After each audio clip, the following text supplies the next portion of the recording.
Lafim-baovao hafa tanteraka kosa indray mbola misy ny fampanantenana izay napetraka ny fitondram-panjakana nefa tsy tanteraka hatramin'izao raha eo anivon'ny orinasa JIRAMA no asiteny ny mahakasika ny fitantanana an-drano moa no voakasika izany raha ny fanazavana ny endin'ny syndika eo anivony izany JIRAMA izany.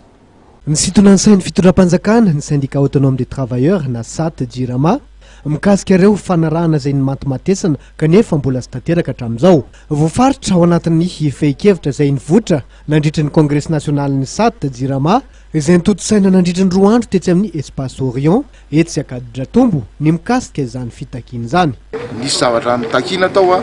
dia nisy zavatra ny fanarahana tamin'ny fitondram-panjakana reto zany tiako atongavana amin'izao congrès national jinay izao hoe takinay zany zao hoe ny fanarahana ny hoe omena concession roapolo taona ny rano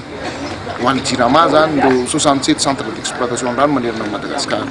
Efa oviana zay efa 4 volana zay zany tsy mbola mipoitra ihany le izy nefa mba zavatra efa mifanarahana zay manaitra ny fitondram-panjakana zany hoe mba jereo fa zay ny zavatra ny fanarahana efa nalefa ny JIRAMA any amin'ny ministère-nrano izy dia amin'ny ministère-nrano tsy haiko hoe inona ny zavatra tsy mety eo zany zay zany anankiray. Dia le pagozy ohatrany hoe le pagozy foana zany hoe programme fanatsarana ny fitantanana ny secteur ny énergie moa zany izy io dia misy an'le hoe pago zany mahakasika ny JIRAMA manokana ny tiako resahana dia zao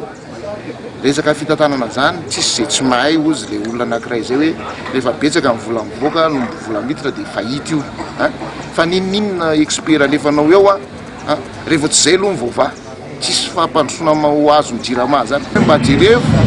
va olana hafa ohatrany hoe resaka charbon de terre zao tokony ho jerevana hoe zany sady mora no misy eto amintsika raha mbola tsy misy ny fotodrafitrasa mahakasika ny charbon de terre eto amintsika manafaka afisy akaiky moitié prix ny charbon de terre inona tsy idirana amin'izany.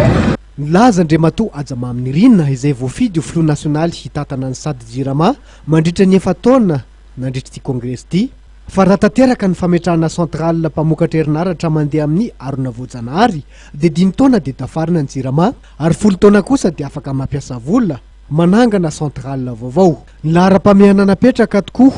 hoe ity filoha vaovao any syndicat SAT ity dia ny fanarenana ny JIRAMA ny fitondrana vahaolana amin'ny délestage ary ny fanenana ny sarany vidin'ny jiro sy rano izay vokarin'ny JIRAMA.